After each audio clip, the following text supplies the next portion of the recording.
องประชุมใหญ่ผู้แทนทั่วประเทศสมัยที่12ของพรรคประชาชนปฏิวัติลาวได้อัดลงอย่างเป็นทางการและประสบผลสำเร็จอย่างสมบูรณ์ภายหลังที่ได้ดำเนินมาเป็นเวลา3วันที่หอประชุมแห่งชาตินครหลวงเวียงจันทน์ติดตามได้จากพันงาสุธิพงศ์ทีมข่าวโทรภาพแห่งชาติลาวรายงาน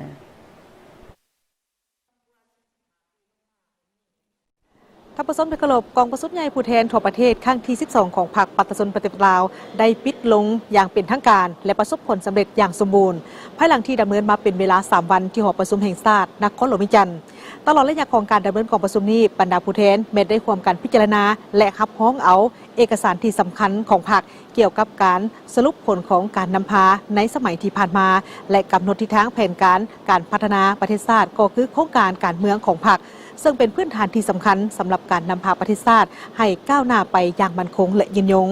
ในโอกาสเดียวกันนี้กองประชุมก็ได้ดำเนินการเลือกตั้งคณะบริหารงานศูนย์กลางพรรคสุดใหม่โดยได้เลือกเอาสหายทองลุ้นศรีสุริตเป็นเลขาธิการใหญ่คณะบริหารงานศูนย์กลางพรรคสมัยที่12ด้วยความเป็นเอกภาพและมีความไว้วางใจสูงจากบรรดาผู้แทนกองประชุม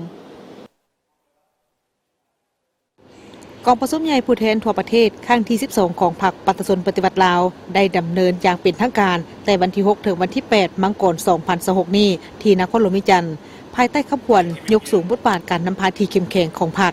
ตั้งหน้าสร้างเศรษฐกิจเอกราชเป็นเจ้าตนเองสืบต่อบูรณะระบอบประชาธิปไตยประชาชนให้นักแน่นก้าวขึ้นสู่สังคมนิยมกองประชุมครั้งนี้มีผู้แทนสมบูรณ์เข้าร่วมทั้งหมด835สหายหญิง123สหายเป็นตัวแทนให้แก่สมาชิกพรรคทั้งหมดในทั่วประเทศ 421,865 สหายพร้อมทั้งแขกถึกเชิญเข้าร่วม391สหายกองประชุมใหญ่ได้ดำเนินภายใต้บรรยากาศแห่งความสามัคคีเป็นเอกภาพความฟดฟื้นปฏิบัติและด้วยความรับผิดชอบการเมืองอันสูงส่งของผู้แทนกองประชุมใหญ่เคียงคู่กับความสนใจและการติดตามอย่างใกล้ชิดของทั่วสังคมกองประชุมใหญ่ได้ค้นคว้าตกลงรับร้องเอาปัญหาสำคัญของพรรคและของชาติด้วยความเป็นเอกภาพสูงโดยได้พิจารณาและรับร้องเอาโครงการเมืองของพรรคฉบับที่3เกี่ยวกับการบูรณะระบอบประชาธิปไตยประชาชนก้าวขึ้นสู่สังคมนิยมซึ่งเป็นเอกสารสำคัญแม่นทฤษฎีปฏิบัติของพรรคเป็นทวนไฟยังทางให้แก่พรรคและทั่วปวงชนในภารกิจปกปักรักษาและพัฒนาประเทศชาติโครงการเมืองเป็นขีดหมายสำคัญประวัติศาสตร์ส่องแสงให้เห็นอย่างมีชีวิตชีวาถึงการเติบใหญ่ขยายตัวของพรรคเฮาตลอดระยะ70ปีแห่งการนำพาภารกิจต่อสู่กู้ชาตินำพาภารกิจปกปักรักษาและพัฒนาประเทศชาติก็คือนำพาภารกิจเปลี่ยนแปลงใหม่พร้อมกันนั้นก็ยกให้เห็นถึง6บทเรียนที่มีลักษณะกฎเกณฑ์ของการปฏิบัติลาวโครงการเมืองฉบับนี้กำหนดจุดหมายและบาทก้าวเดินที่เป็นพื้นฐานให้แก่การสร้างบาทเดียวที่แข็งแรงทั้งเป็นยุทธศาสตร์และวิสัยทัศน์ของพรรคในภารกิจการบูรณะระบอบประชาธิปไตยประชาชนก้าวขึ้นสู่สังคมนิยมฮอดปี2055วันสั่งตั้งพรรคครบรอบ100ปีสู่ซนสร้างประเทศเฮาเป็นประเทศกำลังพัฒนาที่มีรายรับปานกลางสูงยับเข้าใกล้ประเทศที่มีรายรับสูงมีระบบการเมืองที่เข้มแข็งมีพื้นฐานเศรษฐกิจที่ทันสมัยกำลังการผลิตได้รับการพัฒนารอบด้านโดยมีการพัวพันการผลิตที่สอดคล้องและก้าวหน้าชีวิตการเป็นอยู่ของประชาชนบรรดาเผ่ามีพื้นฐานอันนักแน่นก้าวขึ้นสู่ความอิ่มหนำสำราญเพื่อบรรลุจุดหมายดังกล่าวโครงการเมืองได้กำหนดเอา11เนื้อในพื้นฐานของการบูรณะระบอบประชาธิปไตยประชาชนก้าวขึ้นสู่สังคมนิยมกองประชุมใหญ่ได้พิจารณาและเป็นเอกภาพสูงรับร้องเอารายงานการเมืองที่ได้ตีราคาอย่างเลือกซึ้งต่อหมากผลแห่งการจัดตั้งปฏิบัติมติกองประชุมใหญ่ครั้งที่11ใน5ปีที่ผ่านมาภายใต้การนำพาซี่น้ำของคณะบริหารงานส่วนกลางพรรคประเทศของพวกเขาสามารถผ่านความยุ่งยากและแก้ไขปัญหาที่เกิดขึ้นได้โดยพื้นฐานเศรษฐกิจสังคมรักษาทวงทาเติบโตต่อเนื่องเศรษฐกิจมหาภาคมีเสถียรภาพสามารถควบคุมได้ภัยเงินเฟ้อการดุลเดียงทางด้านเศรษฐกิจฟื้นตัวและมีพื้นฐานที่ดีขึ้นปัญหาเคียงห้อนทางด้านเศรษฐกิจการเงินได้รับการแก้ไขและผ่อนคลายลงเทื่อละก้าวเพื่อสืบต่อยุ่งแหงภารกิจบูรณะระบอบประชาธิปไตยประชาชนให้นักแน่นก้าวขึ้นสู่สังคมนิยมกองประชุมใหญ่ได้วางทิศทางเพื่อ พื่อพันขยายเนื้อในของโครงการการเมืองของพรรคฉบับที่ 3 ให้เป็นระบบต่อเนื่องนักแน่นวางทิศทางระยะแต่ปี 2016 ถึง 2035 สร้างบรรดาปฐมปัจจัยที่ยู่แหงการบูรณะระบอบประชาธิปไตยปฏิสุนให้ได้รับการยกระดับขึ้นอย่างนักแน่นมีความสามัคคีทั่วปวงชนรับประกันเสถียรภาพทางด้านการเมืองและความเป็นระเบียบเรียบร้อยในสังคม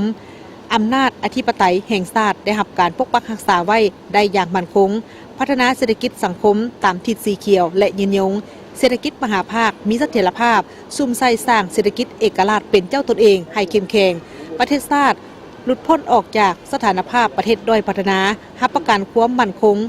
กองประชุมใหญ่ได้รับพ้องเอา 11 โครงเขตเรียกงานที่มีความนักแน่นเข้มแข็งกองประชุมใหญ่ได้เลือกตั้งคณะบริหารงานศูนย์กลางพรรคสมัยที่ 12 ประกอบด้วยกรรมการสมบูรณ์จำนวน 73 สหายและกรรมการสำรองจำนวน 15 สหายเพื่อเป็นแกนสารแห่งความสามัคคีและสติปัญญาของพรรคเขาที่นำพาทั่วพรรคทั่วรัฐทั่วกำลังประกอบอาวุธและปวงชนลาวทั้งชาติพันขยายและจะตั้งปฏิบัติมติกองประชุมใหญ่ครั้งที่ 12 ของพรรคให้มีผลสำเร็จตัวจริงกองประชุมครบคณะข้างปฐมฤกษ์ของคณะบริหารงานศูนย์กลางพรรคสมัยที่ 12 ได้เป็นเอกภาพเลือกตั้งเอากรรมการกรมการเมืองศูนย์กลางพรรคจำนวน 13 สหายได้เลือกเอากรรมการคณะเลขาธิการศูนย์กลางพรรคจำนวน 11 สหายกองประชุมได้เป็นเอกภาพสูงเลือกเอาสหายทองลุ้นศรีสุริตเป็นเลขาธิการใหญ่คณะบริหารงานศูนย์กลางพรรคอีกวาระหนึ่งได้เลือกเอาสหายพลเอกวิไลหลาคำฟ้องเป็นผู้ประจำการคณะเลขาธิการศูนย์กลางพรรคได้เลือกเอาสหายวันไซพ้องสวรรค์เป็นประธานกฎกาและรองประธานกฎกาจำนวน 6 สหายในพิธีอัดกองประชุมสหายทองลุ้นศรีสุริตเลขาธิการใหญ่คณะบริหารงานศูนย์กลางพรรคประธานประเทศได้ชี้นำให้บรรดาคณะพรรคและสมาชิกพรรคทั่วประเทศพร้อมใจกันพันขยายมติของกองประชุมให้เป็นผลปฏิบัติอย่างเป็นจริงเพื่อสร้างประเทศชาติให้เจริญรุ่งเรืองและนำพาประเทศก้าวขึ้นสู่สังคมนิยมตามเป้าหมายที่วางไว้บรรดาสหายที่นับถือฮักแพนทั้งหลายกองประชุมในผู้แทนทั่วประเทศครั้งที่ 12 ของพรรคเฮาได้สำเร็จลงอย่างจบงามแล้วแต่พวกเฮายังต้อง